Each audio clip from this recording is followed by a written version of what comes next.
Welcome student, welcome in the session number 9. In the session number 9 we are discuss about the digital signature, what are the secure websites and SSL certification and firewall. Firstly we are discuss about the digital signature. What is the digital signature? जैसे suppose करिए अगर आप किसी को कोई letter send कर रहे हैं तो आप क्या करते हैं, लास्ट में आप उसमें अपने सिग्नेचर ऐड करते हैं, लेकिन आप डॉक्यूमेंट्स में तो ऐसा कर नहीं सकते क्योंकि वहाँ पर आपकी सिग्नेचर नहीं जाती। वहाँ इस अथेंटिकेशन के लिए हम क्या करते हैं, वहाँ पर डिजिटल सिग्नेचर यूज करते हैं। अगर आप किसी भी कोई भी लेटर आपने किसी पर्टिकुलर पर्सन को सेंड किया है और अगर आप उसने उस लेटर पे सिग्नेचर नहीं अटैच किया तो ये लेटर आपका क्या होता है, अनअप्रूव्ड माना जाता है कि ये लेटर आपने नहीं दिया। मीन्स अपनी अथेंटिकेशन के लिए कि आप ये बताते हो कि हमने ये पर्टिकुलर टॉपिक या पर्टिकुलर डॉक्यूमेंट जो भी मैंने आपको सेंड किया ये पर्टिकुलर डॉक्यूमेंट्स मेरा ही है, मुझसे ही रिलेटेड है। इसी तरीके से जब भी आप कोई इंटरनेट के थ्रू कोई भी डॉक्यूमेंट आप सेंड करते हैं किसी भी पर्टिकुलर पर्सन को, तो क्या होता है कि वहाँ पर भी आप एक सिग्नेचर अटैच कर सकते हैं। सिग्नेचर अटैच करने के साथ साथ ये होगा कि आपका ये डॉक्यूमेंट किसी भी अथराइज्ड पर्सन के थ्रू ही क्या हुआ है, डिलीवर किया जाएगा। ये हमारा मैकेनिज्म कहलाता है डिजिटल सिग्नेचर का। The digital signature or the digital signature scheme is the mathematical scheme for demonstrating the authenticity of the digital message or the document. Means जो भी आपने मैसेज सेंड किया, जो भी आपने डॉक्यूमेंट सेंड किया, वो डॉक्यूमेंट अथराइज्ड है, अथेंटिकेटेड है, किसी पर्सन से अथेंटिकेटेड है या कि नहीं है, ये प्रूव करने के लिए क्या करते हैं, हम डिजिटल सिग्नेचर का यूज करते हैं। देखिए कैसे डिजिटल सिग्नेचर यूज होती है। जैसे सपोज करिए यहाँ पर हमारे पास एक डेटा है, यहाँ से डेटा ने क्या किया, इसके बाद hashing function hash function use किया। हैश फंक्शन यूज करने के बाद क्या किया, डेटा को एक इनक्रिप्टेड फॉर्मेट जनरेट किया। इनक्रिप्टेड फॉर्मेट जनरेट करने के बाद फिर यहाँ से डिजिटल सिग्नेचर सर्टिफिकेट ऐड किया। डिजिटल सिग्नेचर सर्टिफिकेट ऐड करने के बाद फिर फर्दर होगा क्या, आपको डेटा को आपने जो भी था अटैच किया। अटैच करने के बाद आप डेटा को सेंड किया। जब आपने डेटा डिजिटली साइन डेटा को आपने सेंड किया, जब रिसीवर एंड पे डेटा रिसीव होगा, रिसीव होने के साथ साथ आपके सिग्नेचर को वेरीफाई करेगा कि जो भी आपने डिजिटल सिग्नेचर अटैच की थी क्या वो सिग्नेचर आपकी अप्रूव्ड है, किसी सर्टिफाइड से किसी पर्सन से अप्रूव्ड है कि नहीं अप्रूव्ड है। मीन्स आप बिना किसी भी सर्टिफाइड सिग्नेचर के कोई भी आप डेटा सेंड नहीं कर सकते हो, एक अथेंटिकेटेड डेटा। इसके बाद ये आपका कोड देखेगा। कोड देखने के बाद फिर फर्दर आपके पास ये आया कि आपने जो डेटा सेंड किया था उस पर्टिकुलर डेटा का हैश फंक्शन और आपने जो डेटा सेंड किया है और जो भी आपके पास सिग्नेचर है उस सिग्नेचर का हैश फंक्शन दोनों क्या हैं, दोनों मैच कर रहे हैं। ठीक है, तभी आपकी क्या होती है कि आपकी सिग्नेचर वैलिड मानी जाती है, अदरवाइज आपका क्या हो जाता है कि आपकी ये सिग्नेचर इनवैलिड हो गई। इसके साथ साथ क्या होता है कि हमारे डिफरेंट अथॉरिटीज़ होती हैं जो क्या करते हैं, डिजिटल सिग्नेचर इशू करती हैं। ठीक है, जैसे आप मेल सेंड करते हो तो मेल में भी क्या होता है कि आप अपने सिग्नेचर अटैच करते हो। ठीक है, आप कोई डॉक्यूमेंट सेंड करते हो, अगर आप सपोज करिए आप कोई वेबसाइट्स ओपन करते हो या मेल सर्वर आप कन्फिगर करते हो तो मेल सर्वर पे क्या होता है आपकी सिग्नेचर अटैच की जाती है। मीन्स बिना सिग्नेचर के, without the signature you can't access the mail server securely from the web. Means web पे बिना डिजिटल सिग्नेचर के आप क्या कर सकते हो, कोई भी डेटा सिक्योरली सेंड नहीं कर सकते हो। अगर आप डेटा सेंड भी कर सकते हो, सेंड भी कर रहे हो बिना डिजिटल सिग्नेचर के, तो उस पर्टिकुलर डेटा को कोई भी अदर पर्सन एक्सेस कर सकता है। अब देखते हैं कि हमारे पास डिजिटल सिग्नेचर का यूज क्या है। जो डिजिटल सिग्नेचर का जो यूज होता है वो हमारा सबसे पहला होता है अथेंटिकेशन का। मीन्स कि ये आपको अप्रूव या श्योरिटी देता है कि आप जो भी साइट्स ओपन करने जा रहे हो या जो भी आप मेल सर्वर ओपन करने जा रहे हो, जो भी डेटा आप सेंड करने जा रहे हो, ये पर्टिकुलर डेटा क्या है, सिक्योर है, अप्रूव्ड है। Means there is no drawback या डिफेक्ट इन द डेटा। ठीक है, ऑल्दो मैसेज में often include information about the entity sending a message, that information may not be accurate, digital signature can be use to authenticate the source of the message. Means आपने जो data send किया है वो data में भी हो सकता है कि आपका डेटा एक्यूरेट ना हो, सही ना हो, लेकिन जो भी आपने डेटा सेंड किया उस डेटा का सोर्स जो था कि पर्टिकुलर जिस डेटा ने जो भी डेटा आपने सेंड किया उस डेटा का सोर्स ओरिजिन जो थी वो हमारी ओरिजिन अप्रूव्ड है कि नहीं अप्रूव्ड है। मतलब किसी भी ऐसी एजेंसी से, किसी भी ऐसी अथराइजेशन कंसर्न से क्या किया गया, उसका डेटा लाइसेंस ले गया कि मीन्स आप डेटा को कहीं भी किसी पर्सन से सेंड कर सकते हो। मीन्स इस डेटा पे कोई भी अंदर पर्सन अनअथराइज्ड एक्सेस नहीं कर सकता है। Integrity, in many scenario the sender and the receiver of the message may have a need for confidence that a message has not been altered during transmission although encryption hide the content of the message। Means integrity का मतलब क्या हुआ? Integrity का मतलब ये हुआ कि जब भी आप कोई डेटा सेंड किया आपने, अगर आपका डेटा सिक्योर है तो क्या कर सकता है, कोई भी पर्सन उस डेटा को बीच में, in between sender and receiver के बीच में डेटा में कोई भी मॉडिफिकेशन अप्लाई नहीं कर सकता है अगर आपने डिजिटल सिग्नेचर यूज किया है तो। अगर आपने डिजिटल सिग्नेचर यूज नहीं किया है तो कोई भी पर्सन बीच में क्या कर सकता है, डेटा को मॉडिफाई कर सकता है। Non repudiation, by this property an entity that has signed some information can't be later time deny having signed it। Okay, अब देखिए क्या है, जैसे सपोज करिए कि आप कोई किसी से आपने लेटर लिखवाया और उस लेटर पे उसने क्या कि साइन, ठीक है मैं आपके सामने करंट टाइम पे साइन कर देता हूँ, और ये लेटर आपने लेके अप्रूव कर लिया, ठीक है ये लेटर मेरा हो गया, आपने साइन कर दिया है। लेकिन बाद में वो पर्सन क्या हो चुका है कि ये पर्सन अब डिसअप्रूव कर दिया कि नहीं ये मेल या ये डेटा मैंने आपको दिया ही नहीं, ये डेटा मैंने आपको सेंड किया नहीं। लेकिन अगर उस पर्टिकुलर मेल पे, पर्टिकुलर डेटा पे डिजिटल सिग्नेचर अटैच्ड है तो मीन्स ये आपके सामने श्योरिटी हो जाती है कि आपने जो डेटा किसी थर्ड पार्टी को दिया, थर्ड पर्सन को दिया है, ये डेटा आपके थ्रू ही जनरेट किया गया, कोई भी अदर पर्सन इस डेटा को जनरेट नहीं कर सकता। क्यों? क्योंकि उस पर्टिकुलर पर्सन को डेटा जनरेट करने की परमिशन ही नहीं है, आपके साइड से डेटा है। इवन दैट अगर कोई थर्ड पर्सन आपके डिजिटल सिग्नेचर का यूज भी करता है तो भी डेटा आपका ही डेटा माना जाएगा, क्योंकि आपका डिजिटल सिग्नेचर वो पर्सन यूज किया है। इसके बाद हमारे पास नेक्स्ट एक स्टेप आता है, नेक्स्ट टॉपिक आता है secure websites and SSL certification. देखिए SSL सर्टिफिकेशन क्या आता है, सिक्योर सॉकेट लेयर। अब हमारे पास जब सिक्योर वेबसाइट्स की देखते हैं, जैसे अगर आपने कभी वेबसाइट ओपन किया होगा, देखा होगा HTTP आता है प्रोटोकॉल, किसी वेबसाइट पे आपने देखा होगा HTTPS आता है। तो जो हमारे पास HTTP आता है वो हाइपरटेक्स्ट ट्रांसमिशन प्रोटोकॉल है, लेकिन जो HTTPS पॉइंट्स आता है वो हमारा क्या कहलाता है, हाइपरटेक्स्ट ट्रांसमिशन प्रोटोकॉल सिक्योर्ड। मतलब हमारे पास ये बताता है कि जो भी आप डेटा इस पर्टिकुलर साइट से सेंड करोगे या पर्टिकुलर साइट से डेटा को रिसीव करोगे, वो डेटा क्या होगा, टोटली सिक्योर होगा। Means no one can access this data unauthorised या अनएडाप्टिव वे। ठीक है, the most commonly use protocol for the web is the web security is SSL। ठीक है, socket secure socket layer in addition to prevent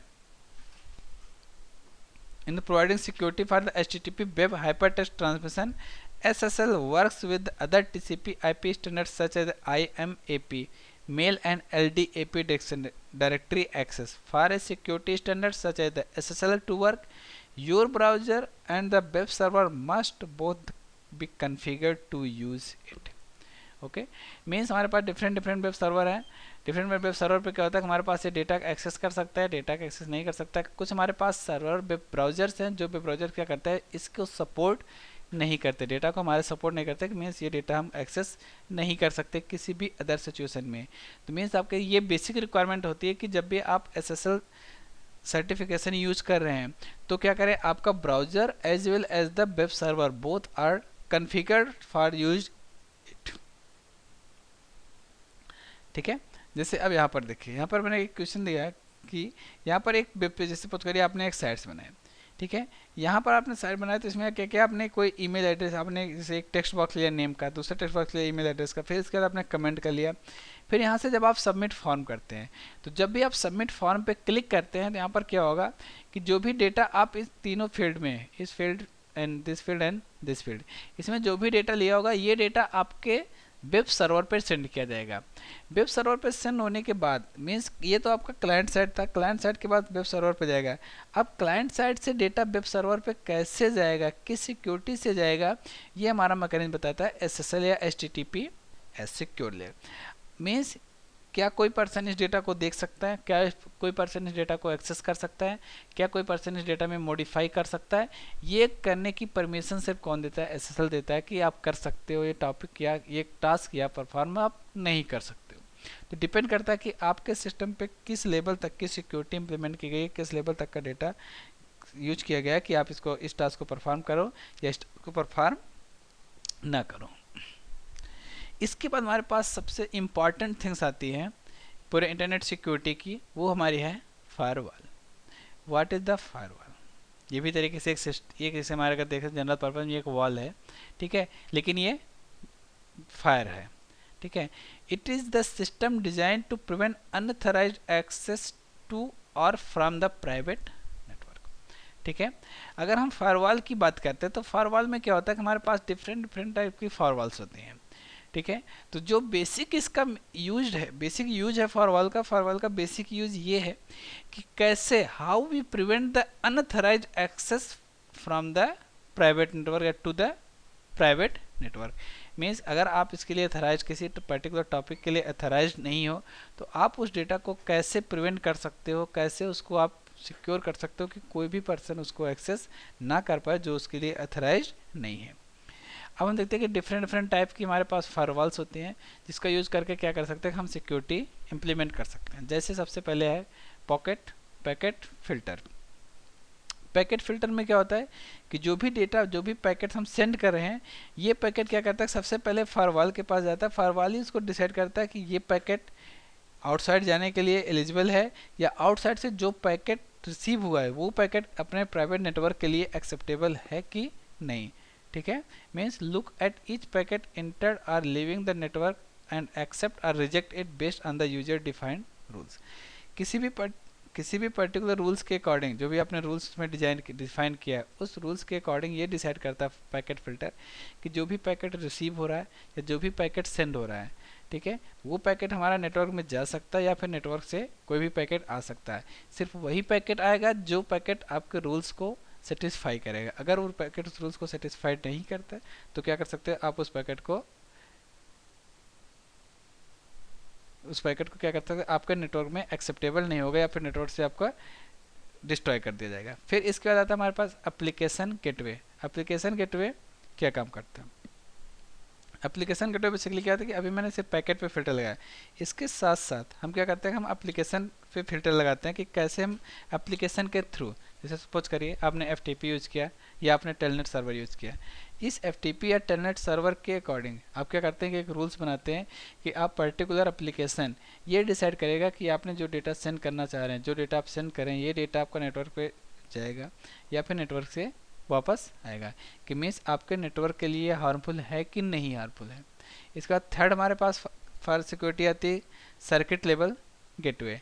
apply security mechanism when the TCP and UDP connection is establish. अब हम इसमें इस level पे establish करते हैं कि जब हमारे पास TCP या UDP मीन्स कनेक्शन ओरिएंटेड या कनेक्शन लेस प्रोटोकॉल जब हम यूज़ करते हैं, कनेक्शन इस्टेब्लिश करते हैं, इसके लिए हम क्या करते हैं, सर्किट लेवल गेटवे इंप्लीमेंट करते हैं। फोर्थ ऑप्शन जो हमारे पास आता हुआ है प्रॉक्सी सर्वर का। Intercept all message entering and the leaving the network. Means जो भी डेटा आप नेटवर्क में सेंड कर रहे हैं वो डेटा हमारा क्या होता है, प्रॉक्सी सर्वर से ही होके जाता है, और प्रॉक्सी सर्वर ही हमारा डिसाइड करता है कि ये डेटा हमारे पास नेटवर्क में जा सकता है या फिर नेटवर्क से वापस आ सकता है या नहीं। जैसे देखिए ये हमारे पास एक लैन है, ये हमारे पास नेटवर्क में WAN है, ठीक है, ये इंटरनेट है। इंटरनेट से जब भी कोई डेटा यहाँ से रिसीव होगा तो सबसे पहले फायरवॉल उस डेटा को चेक करेंगे, ऑथेंटिकेशन, वैलिडिटी, कंटेंट। इसके बाद अगर ये डेटा एक्सेप्टेबल फॉर द लैन है, कि मीन्स लैन से एक्सेप्ट किया जा सकता है, तो क्या करेगा, डेटा को रिसीव करेगा। अदरवाइज इसी पोजिशन पे मीन्स फायरवॉल पे डेटा आपका क्या कर दिया जाएगा, करप्ट कर दिया जाएगा, ठीक है। इस कह सकते हैं हमारे पास फायरवॉल पे क्या है कि चेक पॉइंट्स है जिसके थ्रू कोई भी ट्रैफिक है, हम यहाँ पर ट्रैफिक को भी कंट्रोल करते हैं कि ट्रैफिक कैसे कंट्रोल होता है फायरवॉल से। जब हम ट्रैफिक की बात करते हैं, ट्रैफिक कंट्रोल मॉनिटरिंग की बात करते हैं कि हमारे पास बहुत सारे डेटा अनऑथराइज तरीके से आ रहे हैं, मीन्स अनऑथराइज एक्सेस हो रहा है डेटा का, या कोई डेटा को सेंड कर रहा है या कोई डेटा को रिसीव कर रहा है, तो मीन्स हम ये चेक करते हैं कि फायरवॉल पे ही कि अगर हमारा ये डेटा, जो पर्टिकुलर डेटा एक्सेस किया जा रहा है, ये डेटा हमारे ऑर्गेनाइजेशन के लिए, हमारे नेटवर्क के लिए बेनिफिशियल नहीं है या हार्मफुल है, तो क्या करता है हमारा फायरवॉल ही पर्टिकुलर डेटा को, जो भी डेटा है उस डेटा को फायरवॉल पे ही डिस्ट्रॉय कर देता है। मीन्स जो भी ट्रैफिक है वो ट्रैफिक हमारे नेटवर्क पे अलाउ नहीं होता है, जो भी ट्रैफिक हमारे नेटवर्क पे इस्टेब्लिश नहीं हो पाता। इसके बाद auditing and controlling access. Firewall का ये टास्क है कि जो भी हमारे पास डेटा है उसको ऑडिट करना, एक्सेस को कंट्रोल करना कि हमारे पास कौन पर्सन है जो कि इसको एक्सेस करना चाहता है। Can implement alarm for the abnormal behaviour. जैसे सपोज करिए कुछ ऐसी सिचुएशन होती हैं जिस सिचुएशन में क्या करते हैं कि हम डेटा को एबनॉर्मल बिहेवियर ऐसे एबनॉर्मल एक्शन होता है कि ये अनवांटेड थिंग्स है, अनवांटेड एक्सेस हो रहा है। इसके थ्रू क्या करते हैं कि हम डेटा को इम्प्लीमेंट करते हैं कि एक हमारा अलार्म इम्प्लीमेंट हो जाता है कि जब भी कोई ऐसा सिचुएशन आएगी तो एक मैसेज आ जाएगा कि आप कोई भी अनवांटेड या अनऑथराइज एक्सेस करने की कोशिश कर रहा है। It's self immune the penetration provide parameter defence. ठीक है, फायरवॉल, पैकेट फिल्टर, यहाँ से आपका इंटरनेट है, ये पैकेट फिल्टर यहाँ से हुआ कौन सा डेटा एक्सेप्टेबल है प्राइवेट नेटवर्क के थ्रू या कौन सा डेटा एक्सेप्टेबल नहीं है। इसके थ्रू क्या करते हैं, डेटा को हम एक्सेस करेंगे, डेटा को सेंड करेंगे, डेटा को रिसीव करेंगे, डेटा को यहाँ से डिस्ट्रॉय करेंगे। मीन्स जो भी फंक्शनलिटी है ये फंक्शनलिटी हम क्या करते हैं पैकेट लेवल पे ही इम्प्लीमेंट करते हैं। Firewall packet filter implement and the component use transport layer information only. ये ट्रांसपोर्ट लेयर के लिए मौजूद क्योंकि डेटा हमारा पैकेट जो ट्रांसमिशन होता है वो ट्रांसपोर्ट लेयर पे ही हम पैकेट की ट्रांसमिशन करते हैं। IP source address, destination address, ठीक है, जो भी हमारे पास डेटा है वो हमारा सोर्स एड्रेस उसका वैलिड है कि वैलिड नहीं है, डेस्टिनेशन एड्रेस हमारा वैलिड है कि वैलिड नहीं है। प्रोटोकॉल नेक्स्ट एडर मीन्स हमारे पास ये जो भी डेटा हम सेंड कर रहे हैं ये पर्टिकुलर प्रोटोकॉल को सेटिस्फाइड कर रहे हैं कि नहीं, टीसीपी, यूडीपी और आईसीएमपी किसी भी एक प्रोटोकॉल को। टीसीपी और सोर्स एंड डेस्टिनेशन प्रोटोकॉल, जो भी हमारे पास सिस्टम का पोर्ट है, प्रोटोकॉल का पोर्ट है, ये हमारा पोर्ट सेटिस्फाइड है कि नहीं, हम किसी पर्टिकुलर पोर्ट से जा रहे हैं। TCP flag means different flags use होते हैं कि हम डेटा को सेंड करने के लिए, synchronise, acknowledgement, fan, RST, NPS, PSH, ICMP message type. ठीक है, जैसे कि एग्जांपल यहाँ पर DNS uses port number 53, no incoming port 53 packet accept non trusted server.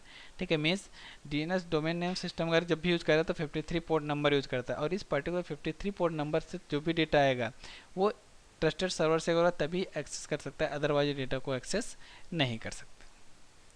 ठीक है, अब देखते हैं हमारे पास पोर्ट नंबर क्या है। TCP का server port is the number less than the 1024, client port number is between the 1024 to 16383। ठीक है, ये तुम्हारी एक रेंज है, लेकिन पोर्ट नंबर है क्या चीज़। पोर्ट नंबर बेसिकली क्या होता है कि हमारे पास ये एक आइडेंटिफिकेशन है ईच प्रोटोकॉल्स के लिए कि पर्टिकुलर जो भी आप प्रोटोकॉल्स यूज करेंगे हर प्रोटोकॉल का एक नंबर होता है। इस नंबर का यूज करके ही आप क्या कर सकते हो, कोई भी प्रोटोकॉल, कोई भी वेबसाइट डिजाइन कर, जैसे सपोज करिए अगर आपने TCP यूज किया, इसके लिए क्या करते हैं हम पोर्ट नंबर 80 यूज करते हैं, जिसका यूज करके हम कोई भी डेटा सेंड कर सकते हैं, कोई भी डेटा रिसीव कर सकते हैं, कोई भी डेटा हम वहाँ पे रिमूव कर सकते हैं। ठीक है, permanent port number 1024 assign permanently, TCP 21 for the FTP, 23 for the telnet, 25 for the server SMTP and 80 for the HTTP। ठीक है, ये हमारे पास डिफरेंट पोर्ट्स नंबर हैं कि हर पर्टिकुलर साइट के लिए कौन सा पोर्ट नंबर हम यूज़ कर सकते हैं।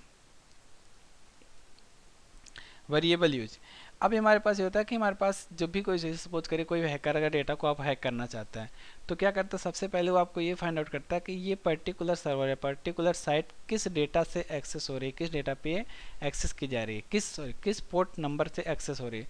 तो हम ये चेक करते हैं कि यहाँ पर वेरिएबल पोर्ट का यूज ये होता है कि हर पर्टिकुलर एक टाइम ड्यूरेशन के बाद आपकी साइट का पोर्ट नंबर चेंज कर दिया जाता है, क्योंकि ये पोर्ट नंबर वेरिएबल है, 1024 से लेके आप कोई भी नंबर इसको असाइन कर सकते हो। तो हम क्या करते हैं कि टाइम टू टाइम इस नंबर को हम चेंज करते रहे ताकि कोई भी पर्सन इसको अनवांटेड एक्सेस ना कर सके। Stateful filtering known as the outgoing request.